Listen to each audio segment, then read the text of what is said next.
शांति। ओम शांति। आज बाबा के 16/11/2022 के महावाक्य प्रातः मुरली। ओम शांति। बाप दादा मधुबन। बाबा ने कहा, मीठे बच्चे, कोई भी देदारी को याद करने से मुक्ति, जीवन मुक्ति नहीं मिल सकती। बाप ही तुम्हें डायरेक्ट यह वर्षा देते हैं। वर्षन दिया बाबा ने। बाप का बनने के बाद भी माया किन बच्चों को अपनी ओर घसीट लेती है? उत्तर आया बाबा का, जिनका बुद्धि योग पुराने संबंधियों में भटकता है, पूरा ज्ञान नहीं है या कोई पुरानी आदत है, ऐसे बच्चों को माया अपनी ओर घसीट लेती है। बाहर का संग भी बहुत खराब है, जो खत्म कर देता है। संग का असर बहुत ही जल्दी लगता है। इसलिए बाबा कहते हैं, बच्चे, एक बाप से बुद्धि योग रखो, बाप को ही फॉलो करो, कोई भी देहधारी में प्यार नहीं रखो। गीत आया है, तुम्हें पाके हमने जहाँ पा लिया, जमीन तो जमीन आसमान भी पा लिया। बाबा मिल गया तो सब कुछ मिल गया। ओम शांति। मीठे मीठे बच्चे जानते हैं कि अभी बेहद के बाप से हमें वर्षा मिल रहा है। यह बहुत समझने की बात है। कहावत है ना, परमपिता परमात्मा सभी धर्म स्थापकों को भेज देते हैं अपना अपना धर्म स्थापन करने के लिए। तो वह आकर धर्म स्थापन करते हैं। ऐसे नहीं कि वह कोई को वर्षा देते हैं, नहीं, वर्षे की तो बात ही नहीं निकलती है। वर्षा देने वाला कौन है? एक शिव बाबा। क्राइस्ट की आत्मा कोई सभी का बाप थोड़े ही है जो वर्षा देगी। वह तो क्रिश्चियन का भी बाप नहीं जो वर्षा देवे। भला वह कौन सा वर्षा देंगे? प्रश्न उठता है। और वर्षा किसको देंगे? वह तो धर्म स्थापन करने आते हैं। उनके पीछे फिर दूसरे कृष्ण धर्म की आत्माएं आती जाती हैं। वर्षा की तो उसमें कोई बात है ही नहीं। बाप से वर्षा लेना है होता है। समझो, इब्राहिम, बुद्ध, क्राइस्ट आदि आए, उन्होंने क्या किया? किसको वर्षा दिया? नहीं ना।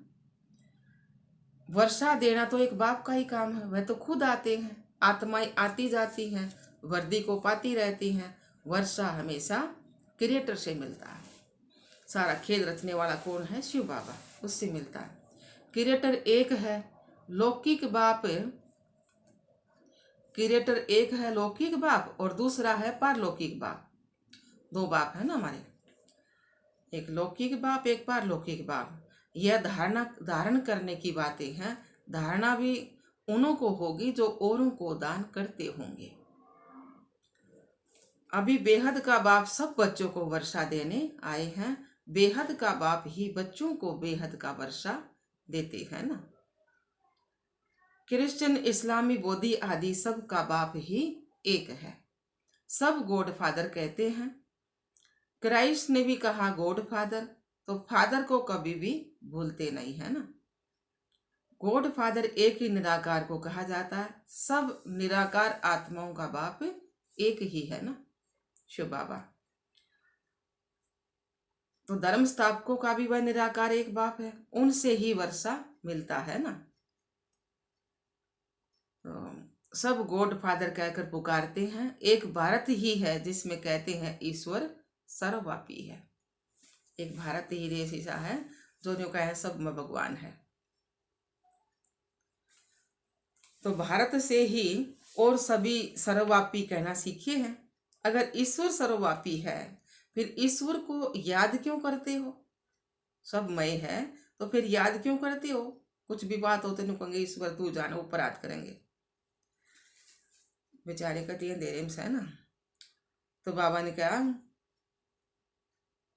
हाँ, तो याद क्यों? साधु लोग साधना व प्रार्थना किसकी करते हैं? बाप तो पूछेंगे ना। क्रिएटर तो सबका एक है ना। वही पतित पावन है। सतयुग में सभी पावन ही होते हैं। फिर पतित कैसे बनते हैं? लिखा हुआ है ना, अगर देवताएं ही नीचे आए वह मार्ग में आगे आ जाते हैं ना। तो अब फिर पावन दुनिया बन रही है। द्वापर आदि से पतित दुनिया शुरू होती है। ईश्वरीय राज्य और आसुरी राज्य आधा आधा है। भारत की तो बात है ना ये। रावण को भारत में ही जलाते हैं। तो बाबा ने समझाया है कि और स्थापक और धर्म स्थापक किसको भी वर्षा नहीं देते। उन धर्म स्थापकों का भी बाप कौन है? निराकार शिव बाबा। बाकी धर्म स्थापन करते हैं इसलिए उनको याद करते हैं।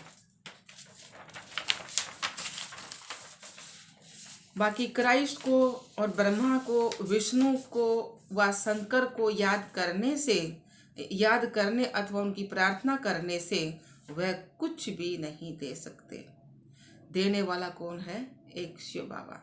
उनको सम्मुख आना पड़ता है। श्री कृष्ण में परमात्मा आते हैं ऐसा कोई भी मानते नहीं है। श्री कृष्ण में परमात्मा आते हैं ऐसा कोई भी मानते नहीं है। बाप कहते हैं मैं तुम आत्माओं को वर्षा देने एक ही टाइम पर आता हूँ। वर्षा बाप बच्चों को देते हैं ना। बाबा दो को ही कहा जाता है, एक शरीर का बाबा और दूसरा आत्माओं का बाबा। और कोई बाबा हो नहीं सकता। तुमको इस बाबा अर्थात प्रजापिता ब्रह्मा से वर्षा मिल नहीं सकता। वर्षा एक शिव बाबा से मिलता है। ब्रह्मा भी वर्षा उनसे ही लेते हैं। वह सर्व के सतगति दाता है, सर्व के मुक्ति जीवन मुक्ति दाता है। इसलिए पहले पहले कोई को भी बाप का परिचय देना पड़े। भले कोई बुजुर्ग को भी बाबा व पिता जी कह देते हैं, परंतु बाप तो नहीं है ना। बाप एक लौकिक और दूसरा पारलौकिक ही होता है। वैसे कह तो देंगे ना बड़े बूढ़े ने बुजुर्ग ने बाप, लेकिन उनसे हमने कुछ मिलत को नहीं। मिलत का लौकिक बाप तर पारलौकिक बाप तर, लौकिकता अध का और पारलौकिकता बेअद का। तो ये ब्रह्मा भी जिस्मानी बाप है। तुम बच्चों को एडॉप्ट करते हैं। बल तुम ब्रह्मा को बाबा कहते हो, परंतु वर्षा तो उनसे ही मिलना है, शिव बाबा से ही मिलना है। कौन सा वर्षा? सतगति का। दुर्गति व जीवन बंद से तो सब छूटते हैं। इस समय भारत खास सारी दुनिया आम रावण के बंधन में है। आत्माएं जो पहले पहले आती हैं तो पहले जीवन मुक्त और फिर जीवन बंद बनती हैं। पहले सुख फिर दुख भोगना है। यह बुद्धि में बिठाना चाहिए। कोई भी देहधारी को याद करने से मुक्ति जीवन मुक्ति नहीं मिल सकती। मैसेंजर लोग भी किसको वर्षा देते नहीं है। मुक्ति जीवन मुक्ति का वर्षा तो बाप ही दे सकते हैं, परंतु किसको डायरेक्ट और किसको इनडायरेक्ट। तुम बच्चों के सम्मुख ही बाप होता है। दिन प्रतिदिन तुम देखेंगे बाबा मधुबन से बाहर कहाँ जाएंगे नहीं। इस पुरानी दुनिया में रखा ही क्या है। शिव बाबा कहते हैं हमको स्वर्ग में जाने अथवा स्वर्ग को देखने की भी खुशी नहीं है, तो बाकी इस दुनिया में कहाँ जाएंगे। मेरा पार्ट ही ऐसा है। पतित दुनिया में आता हूँ। 7 वंडर्स ऑफ वर्ल्ड कहते हैं, परंतु उनमें कोई स्वर्ग बताते नहीं हैं। स्वर्ग तो पीछे आता है ना। मुझे पतित दुनिया और पतित शरीर में पराये राज्य में आना पड़ता है। गाते भी है ना, दूर देश का रहने वाला आया देश पराये। रावण के देश में आया ना बाबा। अच्छा, द्वापर के बाद जो आत्माएं आएंगी वह तो पराये राज्य अर्थात रावण राज्य में आएंगी ना, तो पावन राज्य में तो नहीं आएंगी। उन्हों का थोड़ा सुख थोड़ा दुख का पारट है। तुम सतयुग से लेकर फुल सुख भोगते हो। हर एक को अपना अपना पारट मिला हुआ है। बाप तुम बच्चों को बैठ राज समझाते हैं कि कैसे देवी देवता धर्म स्थापन करता हूँ। इसमें सुख ही सुख है और उसके लिए तुमको मैं लायक बनाता हूँ। तुम समझते हो हम स्वर्ग के मालिक थे, फिर माया ने पूरा नालायक बनाया है। बाप कहते हैं अभी तुम कितने बेसमझ बन पड़े हो। नारद की कहानी है ना, तुम समझ सकते हो कि भगत झांझ बजाने वाला लक्ष्मी को कैसे भरेगा। नारद नारद तो झांझ बजाने वाला है ना, तो वो लक्ष्मी को कैसे भरेगा जब तक राजयोग सीख पवित्र ना बने। बल शरीर तो सबके भ्रष्टाचारी हैं, क्योंकि भ्रष्टाचार से पैदा होते हैं, विकार से पैदा होते हैं। तुम तो मुख वंशावली हो, यह बड़ी ही समझने की बातें हैं। यह रचता और रचना की नॉलेज बाप खुद ही आकर देते हैं। सब पॉइंट्स कोई समझ भी नहीं सकेंगे। यहाँ से बाहर गए, कोई का संग मिला और खत्म। कहाँ भी जाता है संग तारे कुसंग भोरे। कहाँ भी जाते हैं तो अच्छे संग में बैठेंगे तो पार तारे, और बुरे संग में बैठेंगे तो डुबोंगे ना। तो भले यहाँ भी बैठे हो, परंतु पूरा बुद्धि योग नहीं है, ज्ञान नहीं है, तो संग दोष में गिर पड़ते हैं। ज्ञान नहीं है ना, तो बुरे संग में गिर पड़ते हैं। कोई भी किसी में आदत है तो उनका संग करने से वह असर झट पड़ जाता है। बाबा ने बताया ना, कोई भी किसी में आदत है तो उनका संग लगने से वह असर झट पड़ जाता है। यहाँ है बाबा का संग। फिर जो बाप को फॉलो कर औरों का भी उद्धार करते हैं, वही ऊंच पद पाते हैं। कई नए नए बच्चे कहते हैं, बाबा हम नौकरी आज छोड़ इस सर्विस में लग जाएं। तो बाबा कहते हैं, आगे चल माया नाक से ऐसे पकड़ेगी जो बात मत पूछो। अनुभव कहता है ऐसे बहुतों ने छोड़ा और फिर चले गए। ईश्वरीय जन्म तो लिया, फिर माया ने घसीट लिया।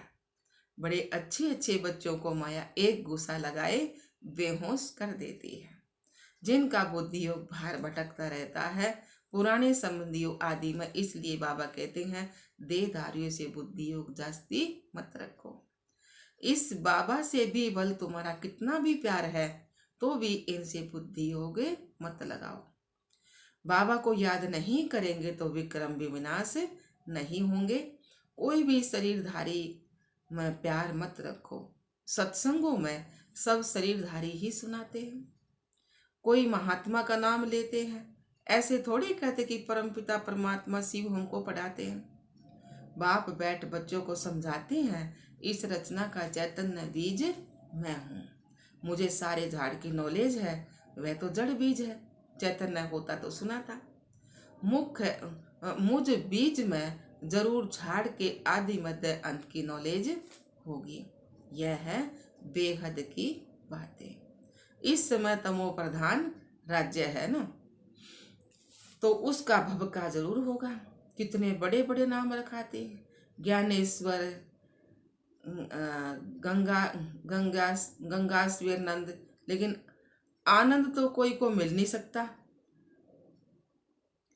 सन्यासी खुद कहते हैं सुख काग विष्टा के समान है ना, लेकिन स्वर्ग का नाम भूलते नहीं है। कहते हैं फलाना स्वर्ग पधारा, फिर पितरों को बुलाते हैं। आत्मा कोई में प्रवेश कर बोलती है, परंतु आत्मा कैसे आती है कोई भी नहीं जानते। शरीर दूसरे का है, खाएगी भी उनकी आत्मा, उनके पेट में पड़ेगा। हाँ, बाकी वासना वह लेती है। शिव बाबा तो है ही है भोगता, कुछ खाते पीते नहीं है। मम्मा की आत्मा आती है तो खाती है, पितर भी आते हैं तो खाते हैं। यह बातें समझने की है। तो सिवाय एक के किसको बाबा नहीं कहा जाता है। इनसे क्या वर्षा मिल सकता है, कुछ भी नहीं मिल सकेगा। क्राइस्ट ने वर्षा दिया है क्या? नहीं दिया है ना। उन्होंने तो लड़ाई कर राजा स्थापन की है। क्रिश्चियन लोगों ने लड़ाई की है। जब धन की वृद्धि हो, धन इकट्ठा हो, तब राजाई चल सके। ऐसे थोड़े कि क्रिश्चियन ने राजाई दी। राजाई अपने पुरुषार्थ से ड्रामा प्लान अनुसार मिलती है, ऐसे कहेंगे। बाकी मनुष्य किसको कुछ भी नहीं दे सकते। अगर देते हैं तो अल्प काल का सुख, अभी तो तमो प्रधान है। माया का बहुत जोर है, अब माया से युद्ध करनी है ना। माया जीते जगत जीत बनना है। मनुष्य शांति में रहने के लिए कितना माथा मारते हैं। मन ऐसे थोड़े ही शांत हो सकता है। यह तो कुछ सीखते यह तो कुछ सीखते हैं जो हिपोटाइज आदि अनकॉन्शियस कर सकते हैं। मेहनत लगती है, किसकी तो ब्रेन ही खराब हो जाती है। बाप कहते हैं अगर कोई कर्म बंधन में अथवा मित्र संबंधी आदि बुद्धि जाती रहेगी तो विक्रम विनाश नहीं होंगे। देहधारी से बुद्धि को हटाना है, सबको भूल जाओ, आप मुए तो मर गई दुनिया। तो बाबा ने कहा दुनिया को याद करते हो तो तुमको दंड पड़ता है। तुम कहते हो कि बाबा हम मर चुके हैं, हम आपके हैं, तो फिर मित्र संबंधी आदि तरफ बुद्धि क्यों जाती है? गोया तुम मरे ही नहीं हो, जिंदा हो, बाप के बने ही नहीं हो। बहुत हैं जिनको रात दिन कर्म बंधन का ही चिंतन रहता है, याद में बैठते भी वही संकल्प आते रहते हैं। यहाँ बाबा की गोद में रहते हो तो मर चुके हो ना, तो बुद्धियों कहाँ जाना नहीं चाहिए। सन्यासी तो घर बार छोड़ते हैं, गोया मर गए हैं। अगर याद पड़ता रहेगा तो योग में कैसे रहेंगे? कोई फिर घर में लौट भी आते हैं, कोई पक्के होते हैं तो बिल्कुल याद भी नहीं करते हैं। तुम बच्चों की भी बुद्धि अगर बाहर जाती रहती है तो ऊंच पद पा ना सके। बच्चे बने हो तो फॉलो फादर पूरा करना चाहिए ना, कुछ भी मोह नहीं जाना चाहिए। परंतु तकदीर में नहीं है तो मर कर भी उस तरफ चले जाते हैं। 5% बुद्धि यहाँ है, 95% बुद्धि बाहर है, भटकती रहती है ना, न इधर के और ना उधर के। बाप के बने फिर बुद्धि ही खत्म, मर गए। इस बेहद के सन्यास में बिरला ही कोई आ सकता है, माला का दाना भी वही बन सकता है। यह तो तकदीर है ना। यहाँ जो आकर रहते हैं उनको मेहनत नहीं लगनी चाहिए, परंतु देखा जाता है कि यहाँ वालों को जास्ती मेहनत लगती है। बाहर में रहने वाले बड़े तीखे चले जाते हैं, किसी में मोह नहीं जाता है, समझते हैं कहाँ यह बंधन छूटे तो सर्विस में लग जाए। तो वह भी देखना पड़ता है। ज्ञान में पक्के हैं, अगर कच्चे होंगे और पति मर गया तो जैसे जख्म पर नमक पड़ जाता है। जब तक अच्छी रीति नहीं मरे हैं तो जैसे जख्म पर नमक पड़ता रहता है। तो यहाँ तो बाबा कहा और बस बाबा के बन गए, पुराना संबंध छूटा। वह जाने, उसके कर्म जाने, हम क्या जाने। इतनी उछल होनी चाहिए। ऐसे बहुत थोड़े हैं, बाप मिला बस, किसकी भी परवाह नहीं। इतनी हिम्मत चाहिए, सच्ची दिल हो, श्रीमत पर चलता रहे तो कोई भी रोक नहीं सकते। पवित्र बनने में कोई विघ्न डाल नहीं सकते। अच्छा जी बाबा, मीठे मीठे सिकिला दे बच्चों प्रति माता पिता बाप दादा का याद प्यार और गुड मॉर्निंग। रूहानी बाप की रूहानी बच्चों को नमस्ते। हम रूहानी बच्चों की रूहानी बाप दादा को याद प्यार गुड मॉर्निंग, नमस्ते नमस्ते नमस्ते जी। हम बाबा के बच्चे सदा रहें हंसते और हंसाते। बाबा शुक्रिया मीठे बाप दादा, लाख बार शुक्रिया मेरे बाबा। बाबा ने धारणा में सुनाया है, कर्म बंधनों के चिंतन में नहीं रहना है, बुद्धि को देहधारियों से हटाना है, बेहद का संन्यास करना है। दूसरा पॉइंट है, बंधनों से छूटने के लिए पूरा पूरा नष्टो मोहा बनना है, सच्ची दिल रखनी है, ज्ञान में मजबूत पक्का और हिम्मतवान बनना है। वरदान दिया है बाबा ने, बाप के साथ का अनुभव कर मेहनत को मोहब्बत में बदलने वाले परमात्म स्नेही भव। बाप के साथ का अनुभव कर मेहनत को मोहब्बत में बदलने वाले परमात्म स्नेही भव। सार दिया है बाबा ने, बाप तथा बच्चों को अपने स्नेह और सहयोग की गोदी में बिठाकर मंजिल पर ले जा रहे हैं। बाप दादा बच्चों को अपने स्नेह और सहयोग की गोदी में बिठाकर मंजिल पर ले जा रहे हैं। आप बच्चे सिर्फ परमात्म स्नेही बन गोद में समाये रहो तो मेहनत मोहब्बत में बदल जाएगी। लवलीन होकर हर कार्य करो। बाप दादा हर समय सर्व संबंधों से आपके साथ है, सेवा में साथी है और स्थिति में भी साथ है। सर्व संबंधों से साथ निभाने की ऑफर करते हैं। आप सिर्फ परमात्म स्नेही बनो और जैसा समय वैसे संबंध से साथ रहो तो अकेलापन फील नहीं होगा। स्लोगन दिया बाबा ने, सब उन्नति और सेवा का बैलेंस ही सफलता का साधन है। सब उन्नति और सेवा का बैलेंस ही सफलता का साधन है। अच्छा, ओम शांति, ओम शांति।